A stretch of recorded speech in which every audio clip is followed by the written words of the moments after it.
देखो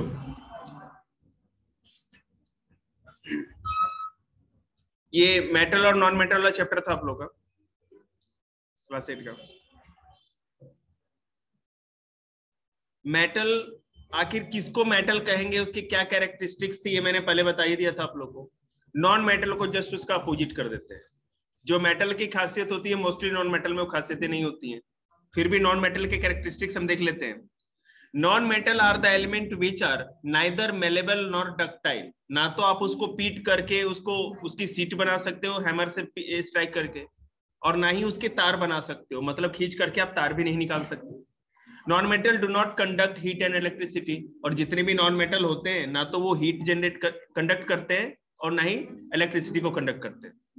जैसे कि आप कोई स्क्रू ड्राइवर या पेचकस जो होता है हम लोग या टेस्टर जैसे जब बोर्ड में लगाते हैं, तो जो उसमें ग्लास लगी होती है या जो फाइबर लगा होता है, प्लास्टिक लगा होता है हैंडल पर, वो नॉन मेटल है, और जो स्टील होती है वो मेटल होता है। इसीलिए होता है ना, उसकी इसी खासियत के कारण तो लगाते हैं। अब मान लो स्टील का कोई अगर पेचकस हो तो उसपे क्या लोहे का थोड़ी या पीतल का या तांबे का तो लगा नहीं सकते हैंडल, लगाते ही disco. Some of the example of non-metal are carbon, sulfur, phosphorus, hydrogen, oxygen, nitrogen, fluorine, chlorine, bromine, iodine, helium, neon, argon, krypton and xenon. Of the 92 naturally occurring element, 22 element are non-metal. मैंने बताया था ना 70 होते हैं metal, 92 में से 70 metal होते हैं एलिमेंट में से, और जो बच गए 22 वो नॉन मेटल। इसमें भी याद रखिएगा जो 10 नॉन मेटल है वो सॉलिड्स है। ऐसे 22 टोटल नॉन मेटल है, इसमें से 10 ऐसे नॉन मेटल होते हैं जो क्या होते हैं, सॉलिड होते हैं। एक नॉन मेटल जो ब्रोमीन होता है वो लिक्विड में होता है, और उसके बाद 11 जो नॉन मेटल होते हैं वो गैसियस फॉर्म में होते हैं। टोटल एलिमेंट 92, 70 उसमें क्या हो गया, मेटल।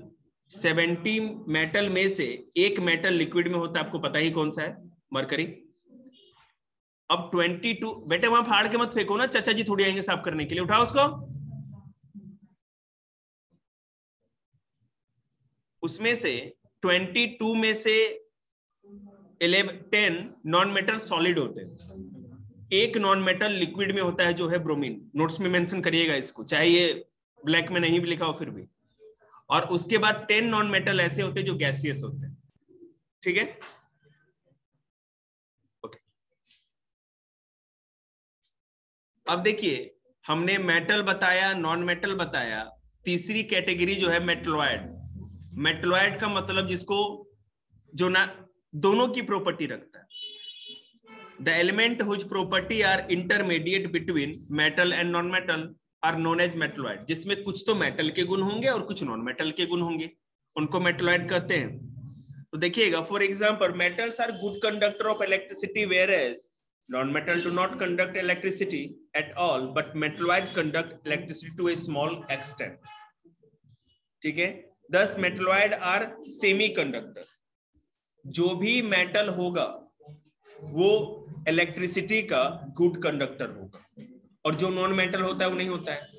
तो मेटलॉयड क्या करते हैं कि दोनों की खासियत रखते हैं, इसलिए ये बिजली का करंट तो पास कर सकते हैं लेकिन उतना ज्यादा नहीं, इसलिए इसको सेमी कंडक्टर कहते हैं। ठीक है, क्या कहते हैं, सेमी कंडक्टर। जो भी मेटलॉयड होंगे उनको सेमी कंडक्टर कहेंगे, मतलब थोड़ी मात्रा में बिजली के करंट को कंडक्ट कर सकते हैं। और भी है, मैं आपको बताते जा रहा हूं, सुनते जाइए। दोनों को मिक्स करके या दोनों के बीच में कर सकते हैं। ये मिक्स नहीं किया जाता, ये प्रकृति से हमें ऐसा मिलता है। Thus, metalloid are semiconductors. The example of metalloid are silicon, germanium, arsenic, and tellurium. Tellurium, arsenic, germanium, and silicon को हम metalloid कहते हैं। ये semiconductor होते हैं। We will learn more about metalloid in अच्छा हायर क्लासेस में, आगे क्लासेस में पढ़ना है आप लोगों को। चलिए, सेमीकंडक्टर का काम सेमीकंडक्टर के रूप में होते हैं। ठीक है, बस इतना ही अभी आपको याद रखना, क्योंकि मैं है ना 8वीं क्लास में पीएचडी के चक्कर में चला जाता हूँ, इसलिए हमारे चैप्टर फंसे रह जाते हैं। इतना काफी है।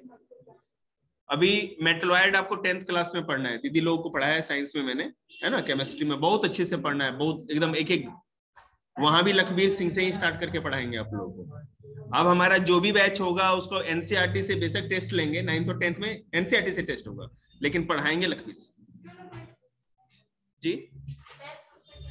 क्योंकि बेटा आपके स्कूल में है ना, एक भी क्वेश्चन जो भी आएगा टोटल कॉपी पेस्ट आएगा एनसीईआरटी, है ना, ये थोड़ा हो जाता है। देखिए physical property of metal and non metal, malleability आपको पता ही क्या होती है, बताने की जरूरत नहीं।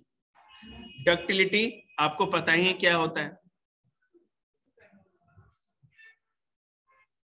कंडक्टिविटी ये भी आपको पता है, कंडक्ट करने वाला।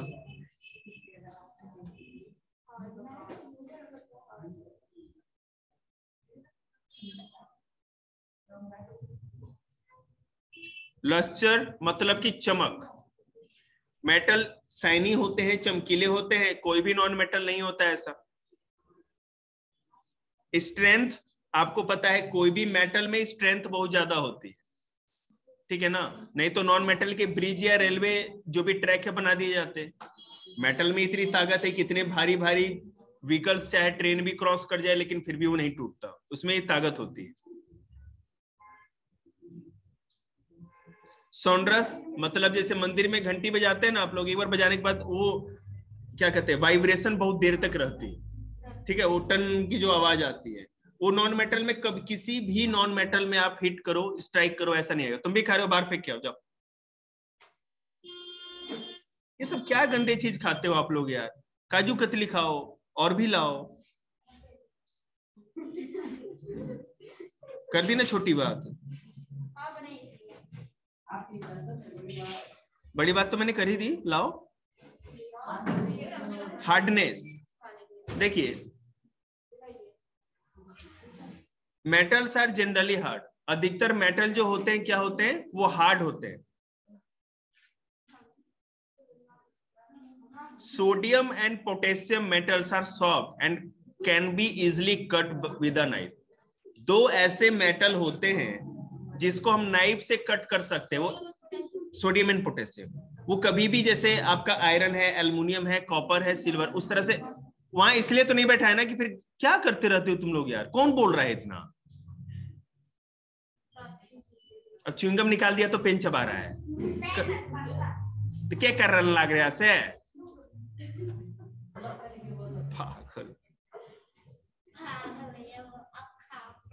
Most of the solid, MCT में जरूरत हो गई है ऐसी गाड़ी की। Most of the solid non metals are quite soft. देखिए अधिकतर जो नॉन मेटल होते हैं थोड़े सॉफ्ट होते हैं। This mean that most of the solid non metal can be cut easily.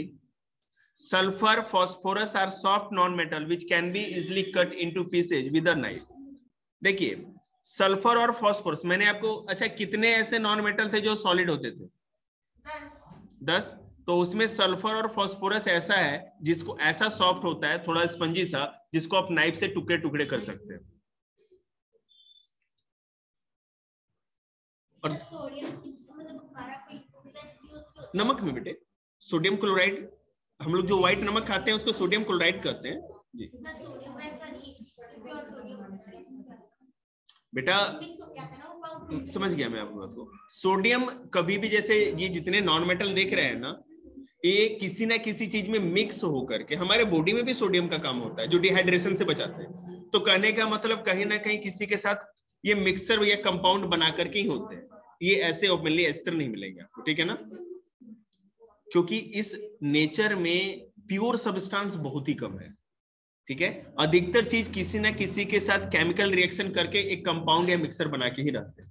जैसे आप अगर गोल्ड या सिल्वर की बात करो तो बिल्कुल प्योर है, प्योर मेटल जिसको कहते हैं। नॉन मेटल मोस्टली क्या होते हैं, किसी न किसी के साथ तुरंत ऑक्सीडाइज हो जाते हैं। देखिए हमारे अर्थ पे जो सबसे हार्डेस्ट एलिमेंट है वो डायमंड है, और डायमंड एक नॉन मेटल है, दिमाग में क्लियर रखिएगा आप लोग। डायमंड एक नॉन मेटल या अधातु होती है, ठीक है। नॉन मेटल हार्ड होते हैं। सल्फर 10 नॉन मेटल होते हैं उसमें दो ऐसे non metal, solid non metal 10 होते हैं, उसमें दो ऐसे सॉलिड नॉन मेटल है जिसको अपना इतने सॉफ्ट होते हैं कि चाकू से काट सकते हैं और किसी को नहीं। उसके बाद 8 बच गए, तो 8 में से जो सबसे हार्डेस्ट या ऐसे भी सबसे हार्डेस्ट डायमंड होता है। अब ये बता दो कि वो 8 हो गए, इतना नाम नहीं था, याद नहीं तो देखिए मिल जाएगा। वो जो थी गूगल खोजी यंत्र आपने सामने रखा ना हाथ में, उसको यूज किया करे, प्रयोग किया करे, उसमें सब कुछ आता है ना। देखेंगे मेटल और नॉन मेटल का जो डिफरेंस है उसके बारे में बात करते हैं।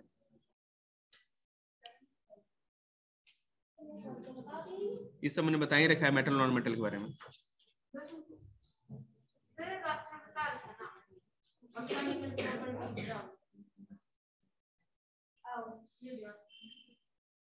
देखो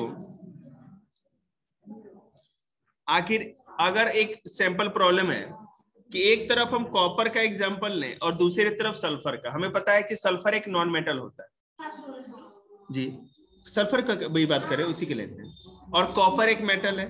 तो क्या कारण है कि कॉपर को मेटल कहेंगे और सल्फर को non metal? Copper is malleable and ductile, हम कॉपर के वायर बना सकते हैं, इसकी पतली सीटी बना सकते हैं, कंडक्टिविटी भी है हीट और इलेक्ट्रिसिटी की। लेकिन सल्फर में ऐसा इसमें से कुछ भी नहीं होता। Just opposite.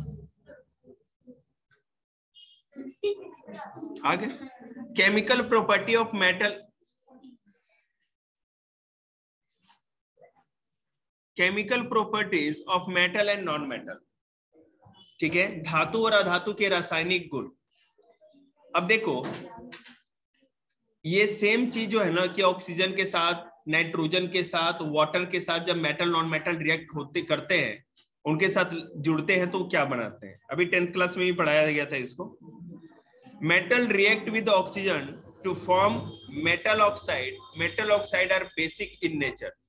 कोई भी मेटल अगर ऑक्सीजन के कांटेक्ट में आएगा, ठीक है, कोई भी मेटल ऑक्सीजन के कांटेक्ट में आएगा तो मेटल ऑक्साइड बना लेगा। बेसिक इन नेचर मतलब क्या सर? उसका टेस्ट कड़वा हो जाएगा, ठीक है। अगर आयरन को, जैसे मैं आपको बताता हूं, आयरन तो आप लोगों ने देखा ही होगा, प्रकृति उसका स्वभाव, मतलब कि टेस्ट भी वैसा ही होगा। अगर आयरन की बात करें आप, आयरन को आप ऑक्सीजन के कांटेक्ट में रख दें, किसी मेटल की, sulphur is not a metal, sulphur हाँ शायद बर्न हो सकता है, सल्फर, फास्फोरस और मैग्नीशियम बर्न होता है।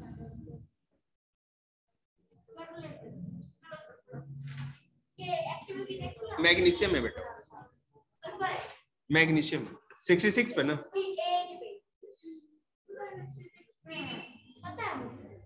देख लेते हैं 68 पे।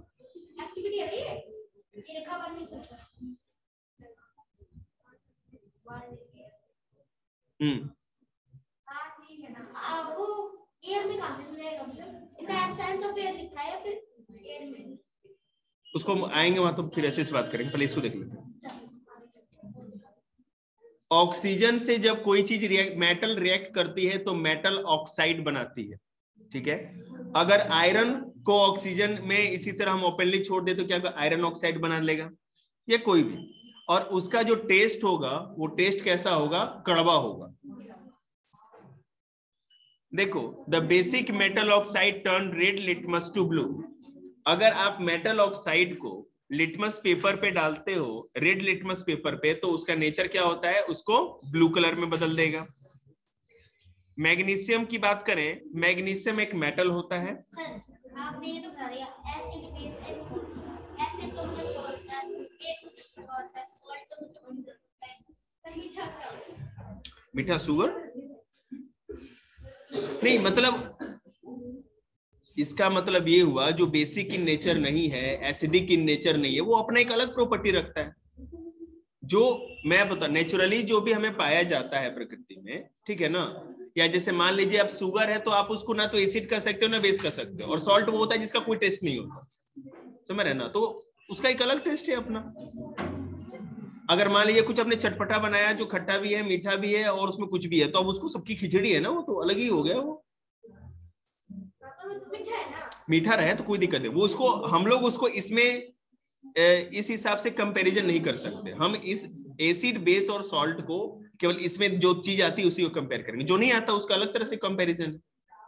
हर चीज का अलग अलग टेस्ट होता है, उसके अलग हिसाब से जो स्वीट है, या हो सकता है कि कुछ सॉल्टी भी होता है, नमकीन, तो उसका एक अलग टेस्ट है अपना।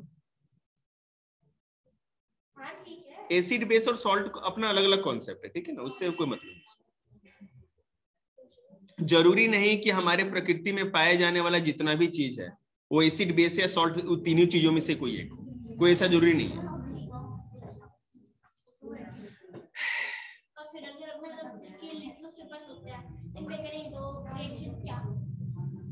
किसकी? एसिड बेस या सॉल्ट? कुछ भी नहीं होगा, शुगर का कुछ भी नहीं होगा, बिल्कुल न्यूट्रल ही है। मतलब अगर वो एसिड और बेस, क्योंकि लिटमस पेपर बेटे दो ही चीजों को जस्टिफाई कर सकता है, या तो वो एसिड को टेस्ट करके बताएगा, नहीं तो आपको बेस को, ठीक है ना, और नहीं कुछ होगा तो अगर कुछ नहीं हुआ मतलब न्यूट्रल है, तो मीठा टेस्ट भी न्यूट्रल में ही आएगा एक तरह से लिटमस पेपर के हिसाब से। देखिए मैग्नीशियम इज अ मेटल। अब देखो मैग्नीशियम एक मेटल होता है, अगर magnesium is a metal which form a basic oxide, magnesium oxide on burning in air. आप जैसे इसको एयर में रखें और वो जले, तो जलने के बाद जो गैस बनाएगा मैग्नीशियम ऑक्साइड। एयर में जल जाता है? हाँ, रूम टेंपरेचर पे ना नहीं जलता।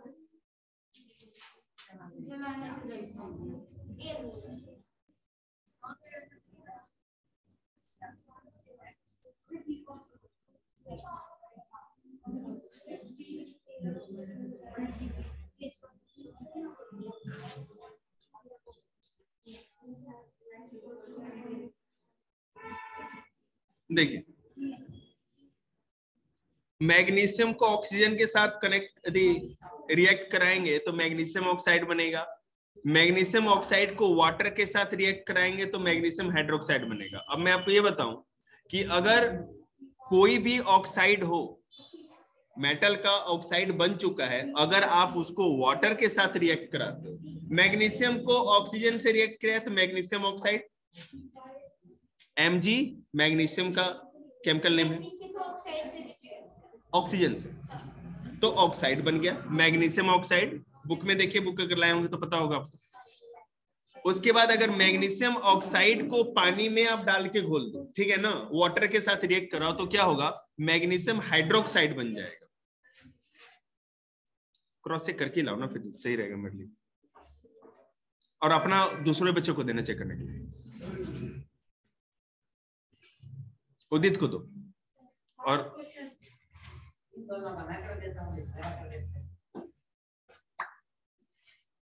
आप लोग PIL लगाने के लिए है ना, आप लोग को राइट है, अगर कोई डाउट हो तो। चलिए आगे देखिए। देखिए करते जाओ, और सारा हो गया।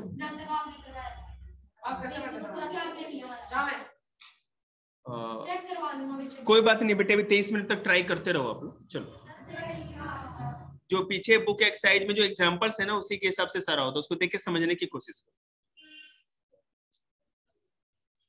और आप लोग के है ना ग्रुप पे भी अब टेस्ट का जो भी टाइम टेबल है मैं भेजना स्टार्ट करूंगा। हर दिन जो टेस्ट होगा आप लोग का वो भेज देंगे कि क्या टेस्ट होगा।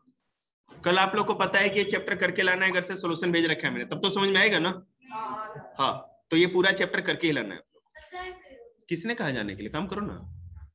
अरे सर बहुत टाइम इसके बाद कर लो।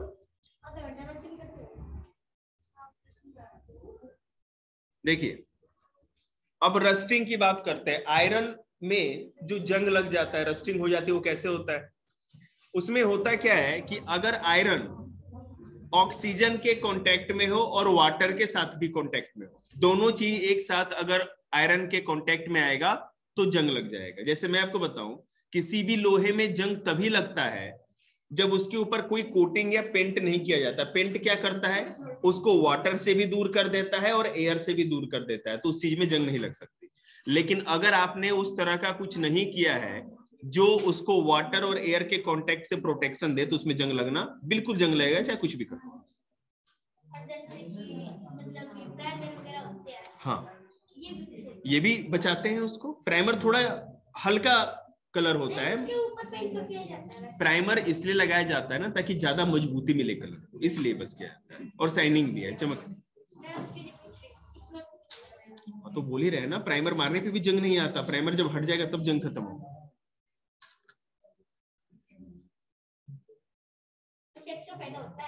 बिल्कुल, अगर आप प्राइमर केवल करके छोड़ रहे हैं तो पेंट से अच्छा नहीं माना जाएगा। अरे तू मेरे को बोलने तो दे फिर, अच्छा नो नो नो सुन तो ले।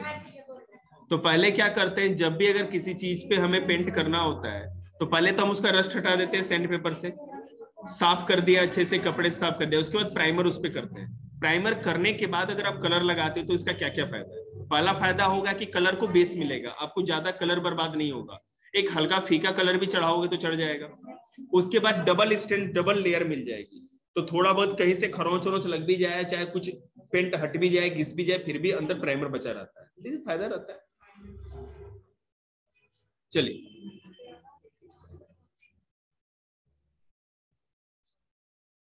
इसमें और जितने भी हैं केमिकल रिएक्शन के बारे में बता रखा है कि अगर मान लीजिए कॉपर आपका है, आप उसको वाटर, कार्बन डाइऑक्साइड और ऑक्सीजन, उसको दो गैसेज के साथ और वाटर के साथ कांटेक्ट में रखते हैं तो क्या बन जाएगा? एक तो कॉपर हाइड्रोक्साइड बन जाएगा और दूसरा कॉपर कार्बोनेट बन जाएगा। बैठिए आप।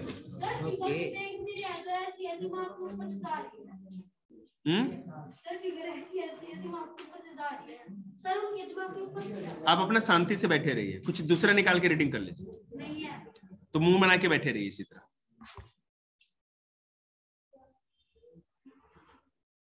भाई के पास बुक होगी ना, दूसरे से लो बुक।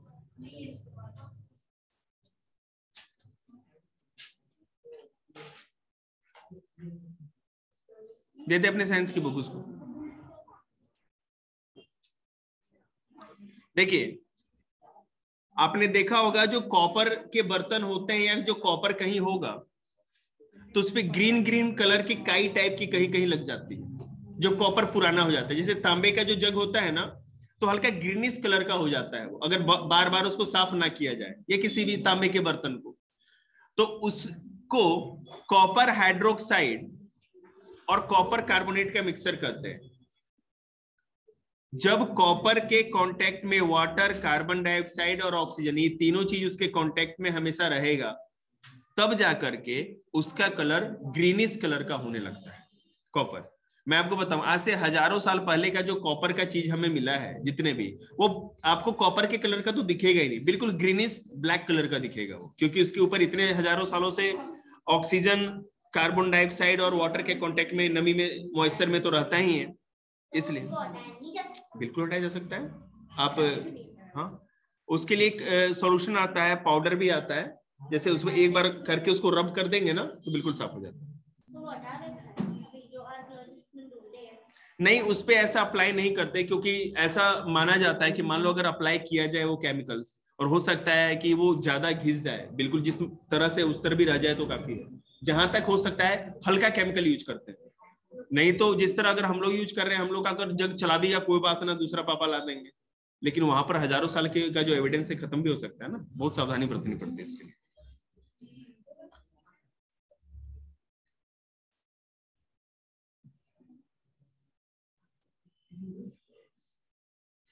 देखिए, जिस तरह से मैंने आपको बताया कि मेटल ऑक्सीजन के कांटेक्ट में जब आता है, भाई वो किसका पेपर गिरा हुआ है सामने?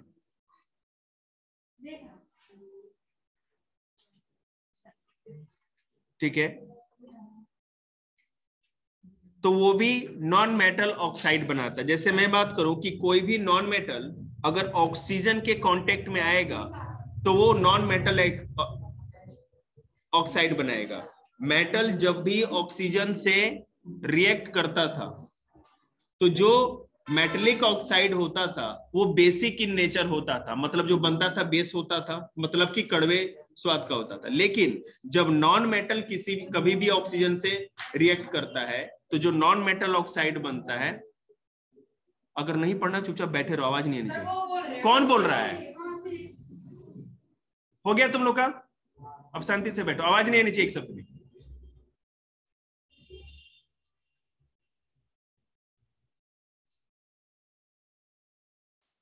तो वो एसिडिक इन नेचर होता है। नॉन मेटल जब भी ऑक्सीजन से उसके रिएक्शन होगा तो वो एसिडिक इन नेचर होगा जो बनेगा। जैसे मैं एग्जांपल देता हूं आपको,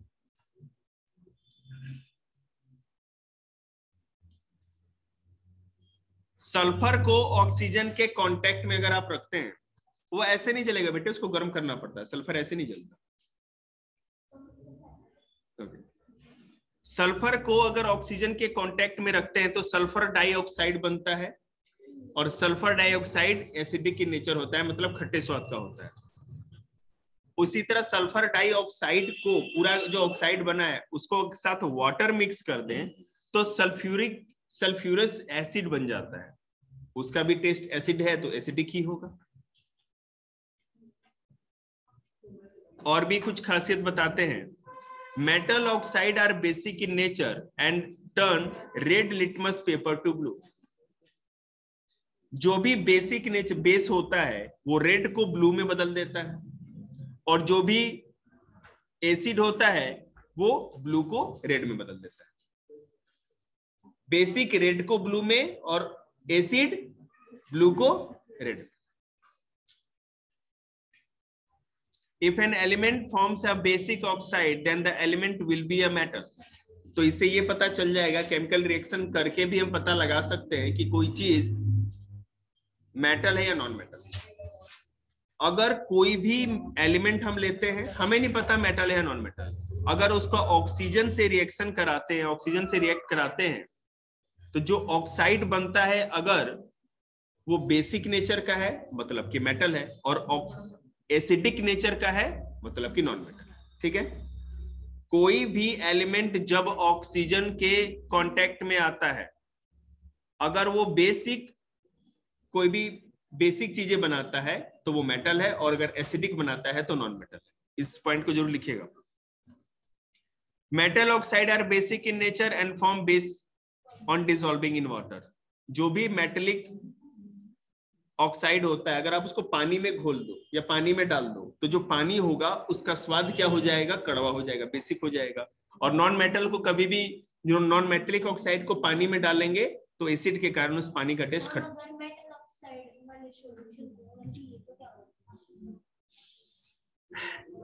सारे तो नहीं, लेकिन कुछ पॉइजनस भी होते हैं। ठीक है ना, जैसे कि क्या करते हैं, सिल्वर का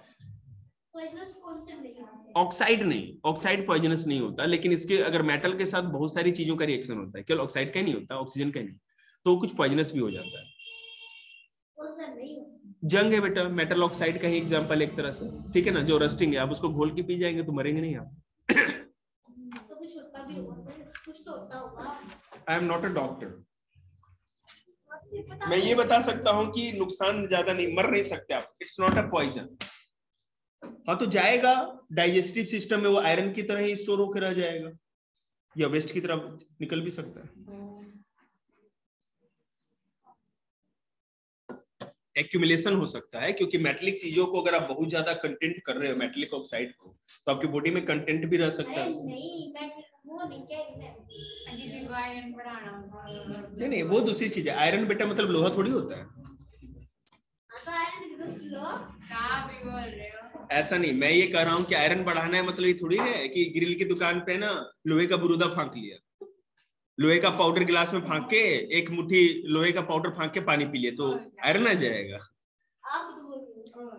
वो लिक्विड फॉर्म में हम लोग जो भी फूड कंटेंट करते हैं, सही है, फिर तो ले लो, फिर तो पूछने की क्या जरूरत है।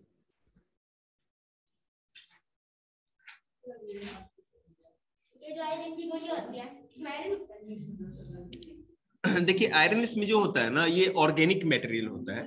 ऑर्गेनिक मटेरियल का मतलब ये हो गया कि जो प्लांट प्रोडक्ट से या जो भी चीजों से मिलता है उसी से करते हैं।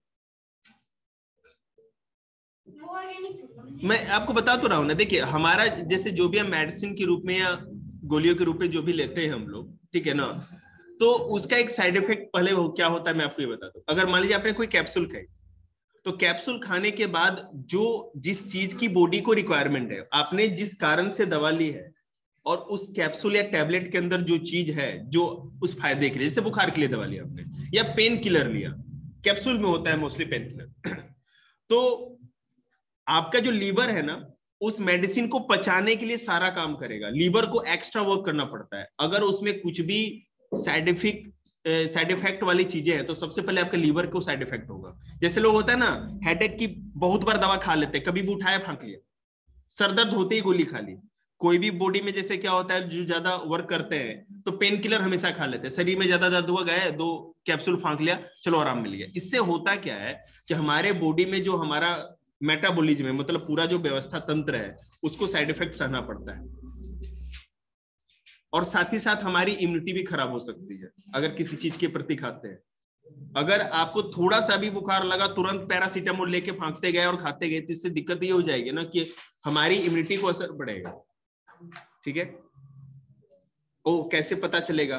फिर बाद में आपको बार बार बुखार जब हो रहा है और आप जब पैरासीटामोल ले रहे हो तो आपके शरीर को कुछ फायदा ही नहीं होगा, बहुत ज्यादा हाई डोज के आपको फिर दूसरी दवा चेंज करके देनी पड़ेगी, तो ये दिक्कत होती है। इसलिए क्या अगली बार बोल मत देना कुछ, चिंता मत करो, कल भर भर के काम रखेंगे तुम लोगों के लिए। आज भेजते हैं तुम लोगों को अपना अपना जिसका सिलेबस मिला है मेरे को व्हाट्सअप करना। तू कह रहा था तेरा मिल गया है, तो यूटी हो गया तेरा? यूटी हो गया? हाँ तो कह रहा था इसको तो मैथ भी करके लाना है ना। कौन सा चैप्टर दिया था मैंने करके लाने के लिए? चेक कराया तुम लोगों ने? सारे लाके रखिए आप, ले बेटा। अब पढ़ा रहा, चिंता मत करो, उनको आने जानते नहीं तो खुजली नहीं है।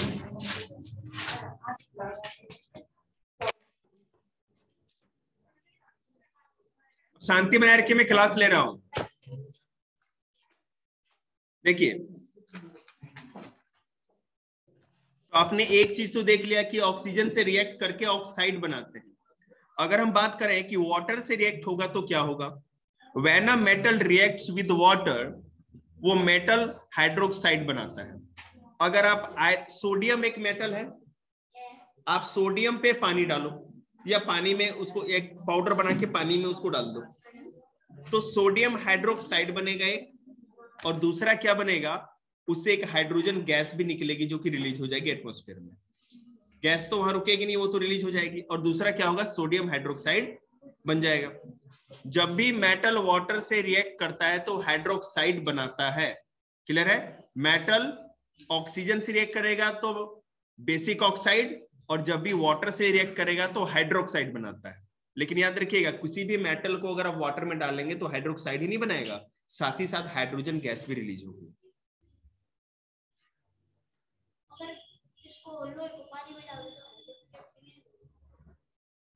हाँ बिल्कुल, इस लोहे को ऐसे ही नहीं डालते, उसका केमिकल रिएक्शन कराना पड़ेगा। मैं बता रहा हूँ किस तरह से। देखिए मैं एग्जांपल बता रहा हूँ। वी कट ए स्मॉल, अगर आप सोडियम को लो, क्योंकि क्या होता है ना, दिक्कत क्या है कि ये जो आप आयरन की बात कर रहे हो ये डिल्यूट नहीं हो पाएगा पानी में सीधे इसी तरह से, लेकिन यहाँ सोडियम और मैग्नीशियम इसलिए लिया जाता है क्योंकि ये थोड़ा सॉफ्ट होता है मेटल। तो हम जैसे कि मान लो the gas blistered when sodium metal reacts with water is hydrogen. Metal का ही बताएंगे, चिंता मत करिए। When we cut a small piece of sodium metal and dry it by using a filter paper, this piece of sodium metal is placed in water filled in a beaker. We will find that the piece of sodium metal starts moving in water, maybe making a hissing sound due to formation of bubbles of a gas and reacts with water causing little explosion. Sodium को पानी में हम जब डालते हैं तो क्या होगा ना कि थोड़ा सा वो पहले जैसे गैस निकलने की आवाज नहीं होती, उससे ब्लिस्टरिंग की आवाज आएगी जो कि हाइड्रोजन गैस के निकलने का कारण होता है। और उसके बाद थोड़ी देर में क्या होगा, वो आग पकड़ लेगी, क्योंकि आपको पता है ना सोडियम को हम लोग ओपन एयर में नहीं रख सकते कि ऑक्सीजन से रिएक्ट करके फिर उसमें आग लगने का डर होता है।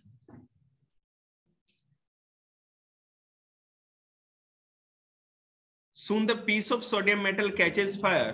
When the reaction stops, touch the beaker, we will feel the beaker to be somehow hot. और उसमें आग लगेगी तो बीकर थोड़ा गर्म भी हो जाएगा।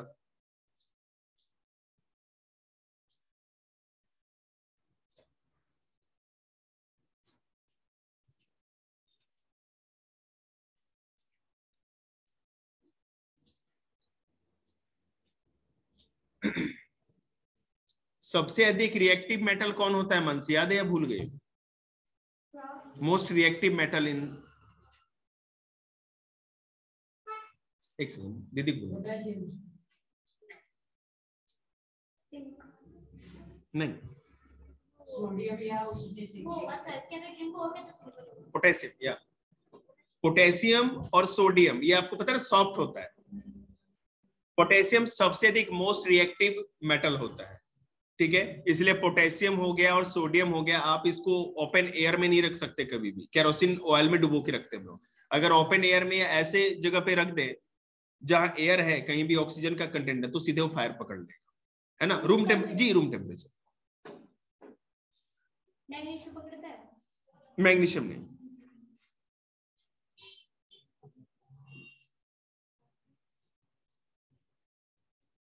याद रखिएगा, जो मेटल होते हैं वही एयर के साथ रिएक्टिव होते हैं, रिएक्ट करते हैं, या वाटर के साथ मेटल ही वो वाटर के साथ रिएक्ट करते हैं, नॉन मेटल कभी रिएक्ट नहीं करते, ठीक है। आपने एयर का सुन लिया, वाटर का सुन लिया, अब एसिड की बात करते हैं। अगर मेटल या नॉन मेटल को एसिड के साथ अगर आप रखते हो तो क्या होता है? मेटल को अगर एसिड के साथ आप रखेंगे तो मेटल जो होता है किस नेचर का होता है? Basic in nature. एक second,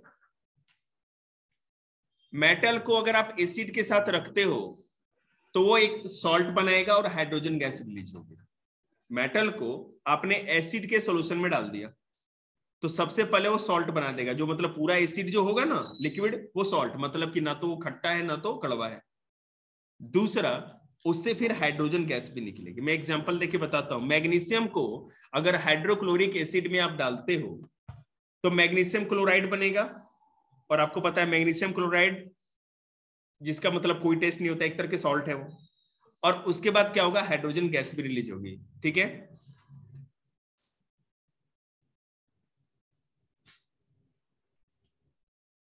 The less reactive metals like copper, silver, gold do not react with dilute acid.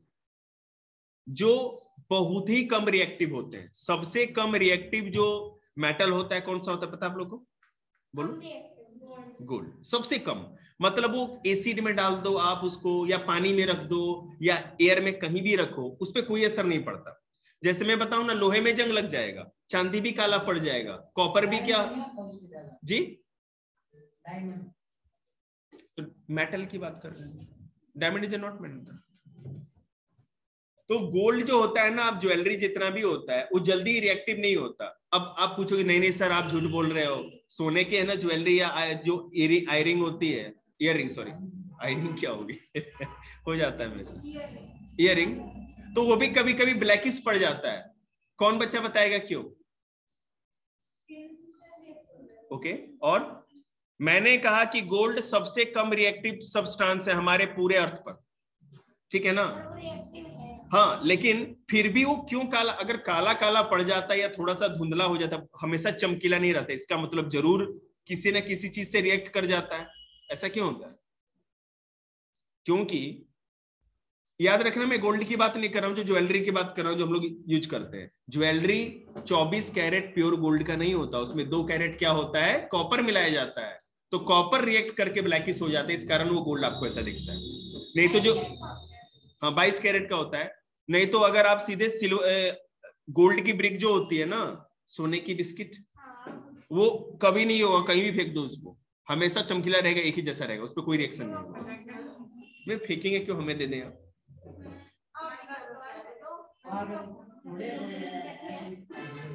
चलिए बिल्कुल, क्या बेटा? कैरेट वो नहीं, गाजर पाक नहीं होता वो,